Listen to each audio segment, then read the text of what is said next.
What's up, everybody? Welcome to Podcast Now. I'm Alex, and in this video, want to talk about the splits on Suicide Squad Kill the Justice League. There's been a lot of drama. There's been just a lot of people saying a lot of things over the past few weeks, and I kind of want to just give my opinion. Gives me a chance to say some of my classic lines, some things that I kind of always say, but in regards to Suicide Squad. Honestly, I just want this thing to come out, and I just want it to do whatever it's going to do. I'm kind of tired of going on Twitter and just seeing both sides, the extremes of both sides, right? The absolute, blinding love for it, and then I guess the complete opposite, right? The hate.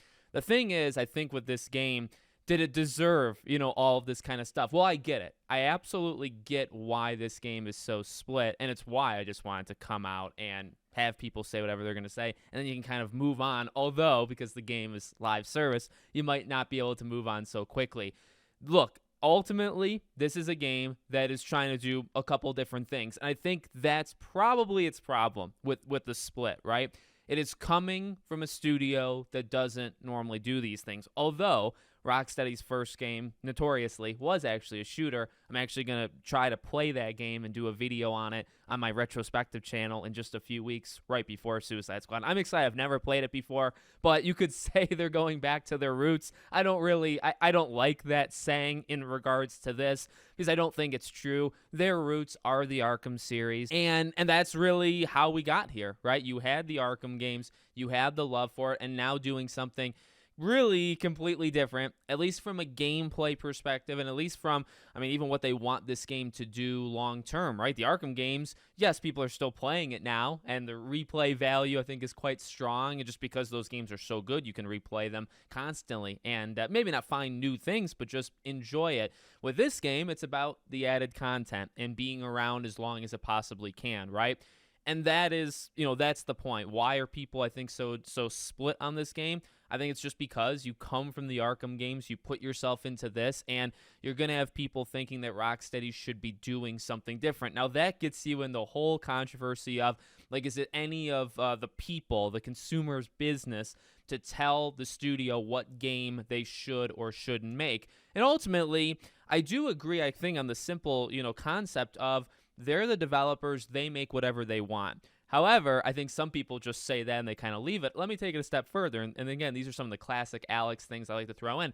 Everybody's got their say. And I think everybody has a right to their say. Now, not threats, not attacks, not things like that, but you have absolutely the right to say, hey, Rocksteady, you can make whatever game you want to make, but that doesn't mean I have to support it. And I think that's that extra level to it. Now, one thing that Suicide Squad has that a lot of games don't have, and I do think I can actually speak to this quite heavily considering I don't just cover DC, I don't just cover, one game or one thing.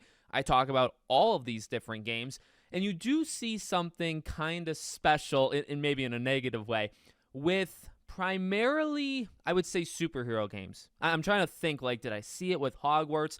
What I mean is, you do have people that hate on the game. And again, I don't really think there's all that much wrong with saying that, hey, I'm not getting this game, or I don't like what they're doing with it. I think people have the right to say that. But I will say this. One thing that I have seen is these communities in general tend to keep going with it. And I'm trying to make it as straightforward as I can. When I cover, just throw out a random game, like a Silent Hill 2 remake or the Texas Chainsaw Massacre, I'm just trying to pick random games of this past year. If it's a game that's kind of just steady as she goes, you normally don't see people that don't like it constantly weighing in on it. And again, I think people have the right to speak, but it's a unique situation. I feel like it's only games that have controversy. It's maybe not even just superhero. I guess if I'm trying to think really hard as on the fly here, sometimes it happens to console exclusive games. Any game that's a console warrior thing, like a Starfield maybe or a Spider-Man. If you're not into it, it's one thing to do that, and then it's another thing to keep on going with it. And I do think that's kind of rare. I don't think every game has that. I feel like generally, if people are not into a game, they're just not around it all. Does that make sense? And they kind of just leave the people that are talking about it to talk about it. And I don't think you get that with Suicide Squad. Now, again, the thing is, do I understand it? Yeah, honestly, I kind of do. I think people are taking it a bit too far. I want to insert myself here a little selfishly. What I've seen just over the past, couple days, even with myself, I've been actually pretty disappointed from, not necessarily, like, I think my community is very, like, understanding and actually very, very smart. There's some people here and there, and ultimately I don't think they're really part of the community. I don't think they really stand on all that solid principles. I guess what I'm getting at, the idea that you just eliminate a channel or a creator or other people like just random people you're talking to, that you dismiss people so quickly based off of one thing. That's the nuance, I think, of this game. This game, I think, is more than I hate it or I love it. This game, I actually think, is quite complicated because it's got the baggage of Arkham, and that's going to stay with it forever.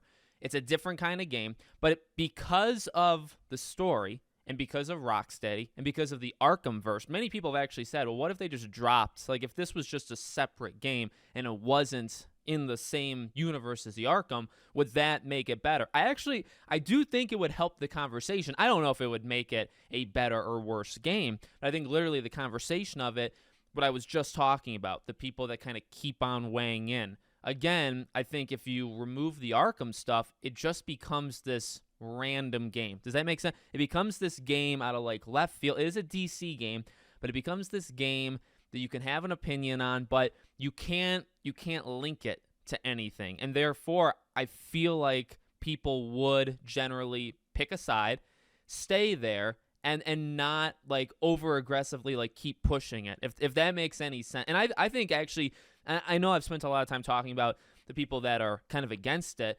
That's the nuance of it. I actually think that there can be problems with this game while it also being good in other elements to it. But there's also the flip side of kind of the fanboys, people that overly love, overly compensate. Now, I talked about this before. You can think whatever you want to think. You can say whatever you want to say. Just be genuine. And I think there are genuine people that are in love with it or not in love with it, whatever. I said the same thing with like Spider-Man. I saw the exact same thing. Or Starfield, I saw the exact same thing. People that I think blindly were loving it. I do think there are people that genuinely did, but you also had kind of fake people, right?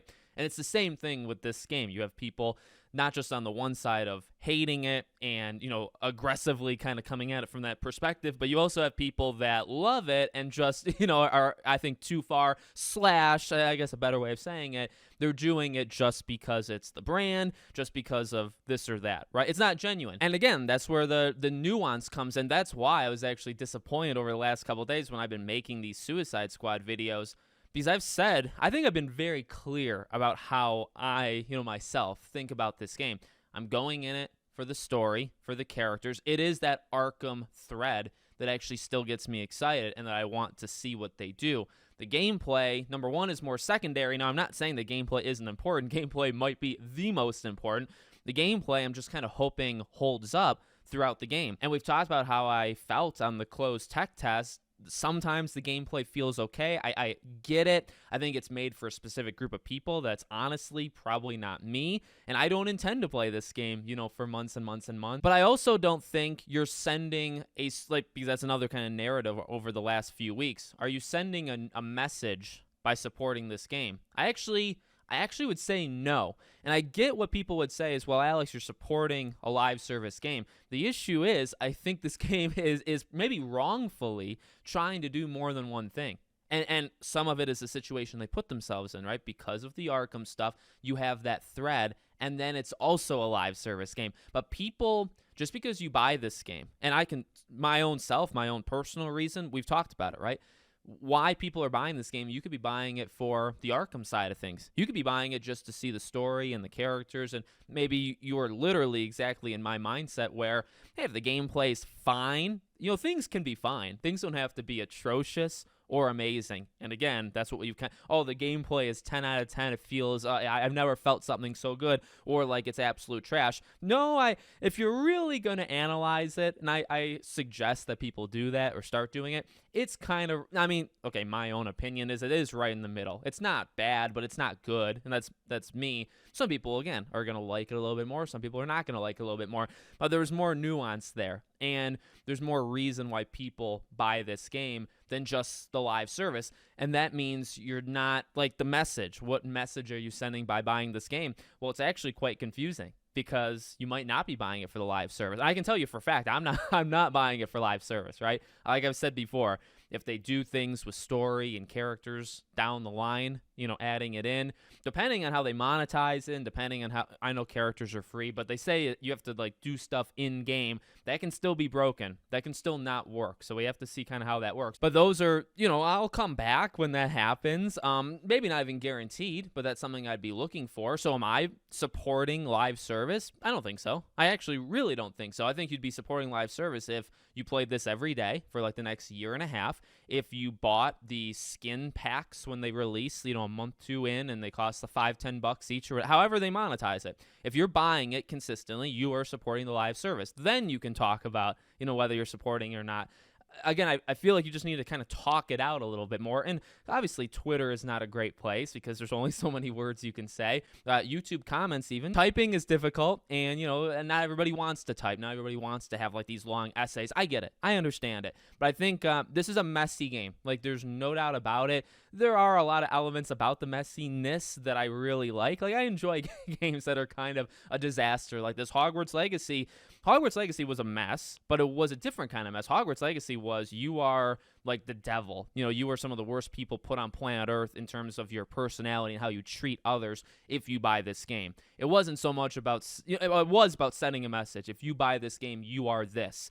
In a way, it's not the exact same because those words are not being thrown around, and I don't see people getting canceled as much as I did for Hogwarts, or attempting to cancel them like Hogwarts, but these are special games. Like Hogwarts Legacy, the talk and the divide is a special kind of situation. Suicide Squad is a special kind of situation. Like I said, I would change, what I said earlier. I'd say like console fanboy kind of, any exclusive DC, superhero games are actually a specific genre too that people have, a lot to say, negative and positive. But I think it is more than that. But these games are not every game. Like I said, who was talking about Texas Chainsaw Massacre? It's either you weren't going to get it or you were going to get it. You didn't really have, and I'm not saying like those are bubbles. Those are bubbles, and bubbles aren't always good things. In fact, actually, most times they're bad. But I just don't think people, I don't think what I have seen, a lot of people are coming at this from the right direction or perspective. But that's all my opinion. So let me know what you guys think of it in the comments. Make sure, as always, you're subscribed to the channel. Like it or not, I will be continuing to talk about Suicide Squad in videos, and we'll just see where it takes us. Thank you for watching, and I'll see you all on the next one.